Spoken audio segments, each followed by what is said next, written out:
Olá, querido amigo, querida amiga, aqui estamos mais uma vez, reforçados na parceria do professor Renan Tamay e do Gen Jurídico para trabalhar temas do novo Código de Processo Civil. Hoje, precisamente, os temas vão circular a partir da estrutura da liquidação no novo Código. Antes de começar a tratar dos assuntos pontuais, deve-se informar que a liquidação é um instrumento muito importante para que se possa apurar no processo aquele valor efetivo a ser pago, por exemplo, caso estejamos a falar de uma obrigação ou determinação de pagamento de quantia, por exemplo, e que não fora na sentença definida de forma pontual.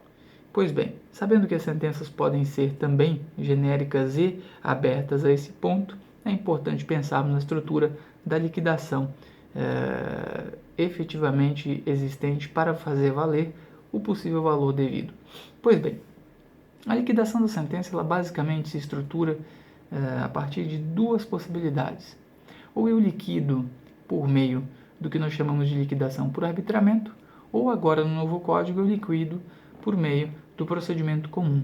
Situações pontuais e diferentes. Mas antes de falarmos disso, gostaria de trabalhar alguns pontos importantes. Vamos lá. O artigo 509 assim determina da seguinte forma: quando a sentença condenar ao pagamento de quantia ilíquida, portanto vejamos que a sentença pode condenar ao pagamento de quantia ilíquida, proceder-se-á à sua liquidação, a requerimento do credor ou do devedor. Então veja que há uma série de informações importantes aqui. A liquidação pode se dar a partir da estrutura de um requerimento do próprio credor, bem como do próprio devedor, caso queira, de uma vez por todas, liquidar aquilo que deve ser pago.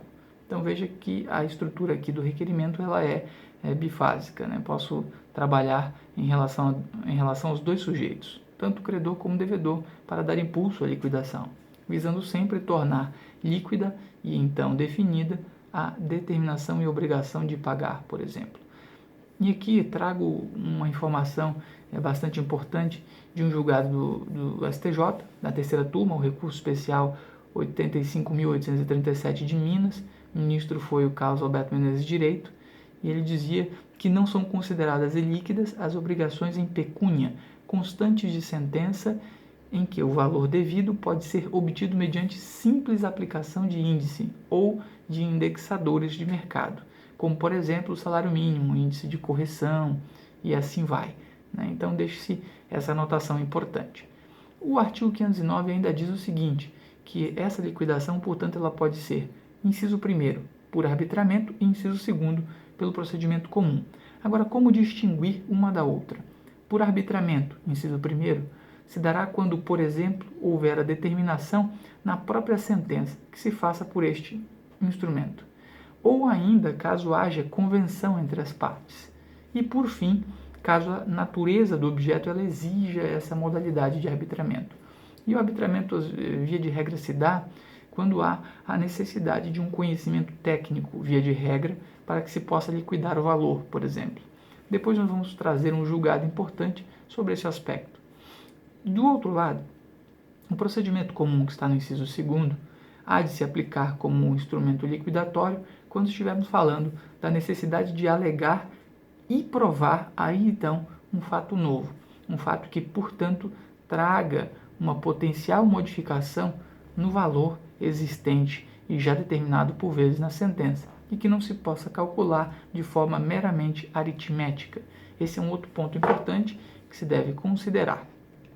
Pois bem, agora outra questão muito importante é entender que a liquidação ela pode se dar tanto em relação à parte líquida como da parte ilíquida, e veja, elas podem acontecer de certa forma em paralelo, mas claro, com instrumentos próprios. Vejamos o que diz o parágrafo 1º sobre o tema.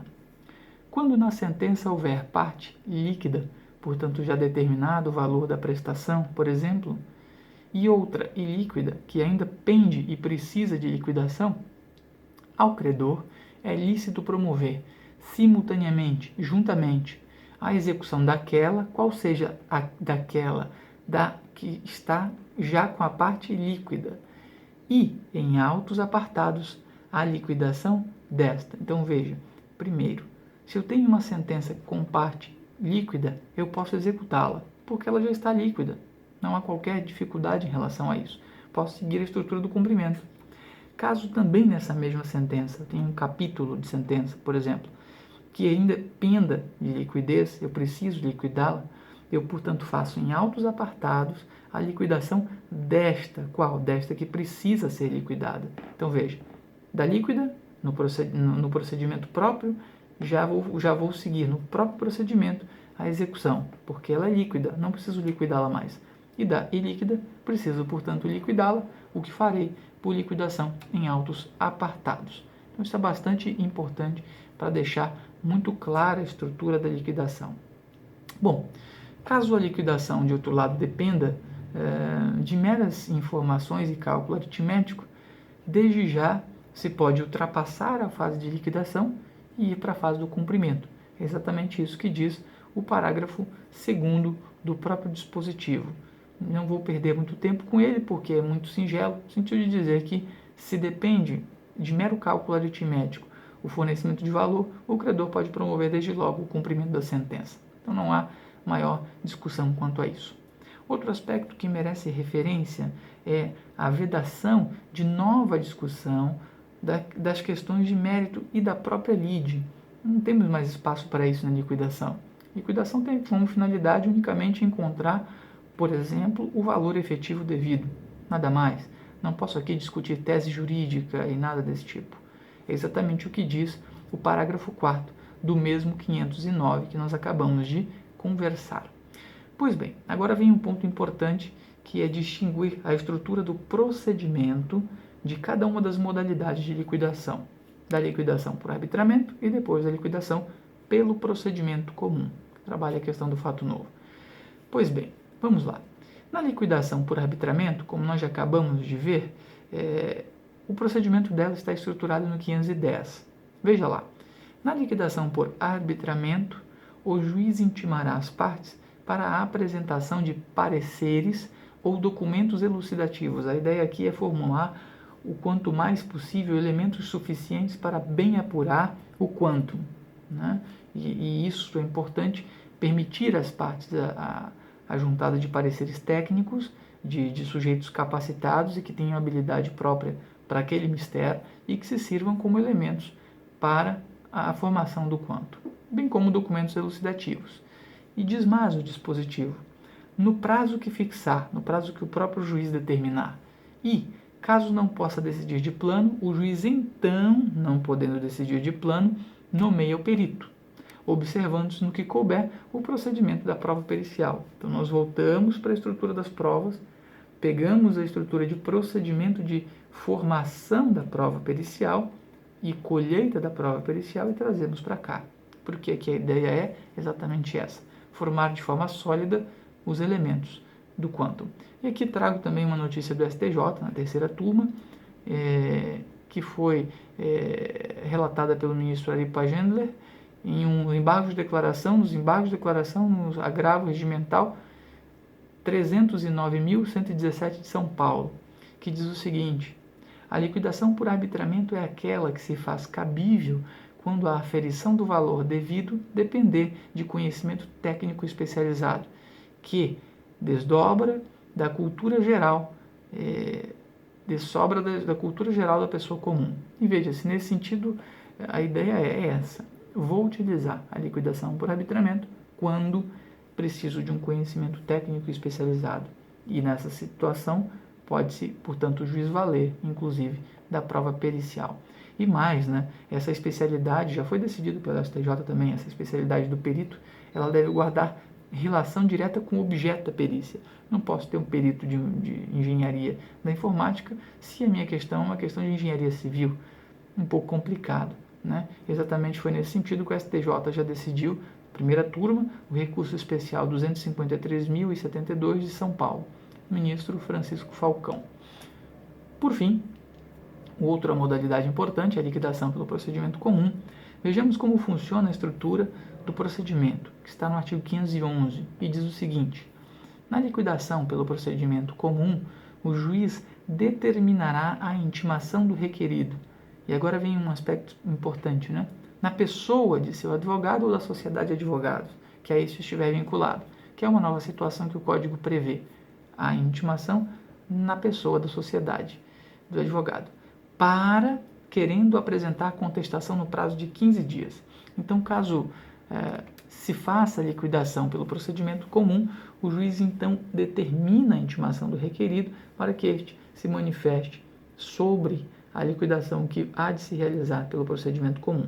Portanto, buscando comprovar e aqui então estruturar a situação do fato novo, né? Dando 15 dias para que possa o requerido contestar. E aqui observa-se toda a estrutura da liquidação como tal.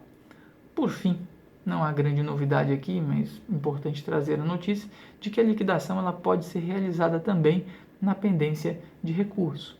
E é isso que prevê o artigo 512, que nos diz o seguinte: a liquidação poderá ser realizada na pendência de recurso. Agora vem aquilo que destacaria com um traço de maior relevância. Processando-se em autos apartados no juízo de origem. Portanto, quero liquidar? Quero. Ainda há recurso pendente de julgamento? Há. Portanto, para fazer isto, preciso fazer com que a liquidação se dê em autos apartados. Claro que estará conexo aos autos principais, cumprindo então a este liquidante que tem esta pretensão, instruir o pedido nos autos apartados com as cópias das peças processuais pertinentes. E aqui a situação ela é de busca de formação de instrumento para que o juiz possa bem decidir, mesmo que ainda estejamos em fase de liquidação, ainda estruturada em um processo que pende recurso, de análise e conhecimento. Desta forma, deixamos aqui uma ideia razoável e rápida de como está estruturada a liquidação, que pode ser observada a partir das estruturas do novo Código de Processo Civil, a liquidação das sentenças. Um grande abraço, professor Renan Tamay, bons estudos e até logo.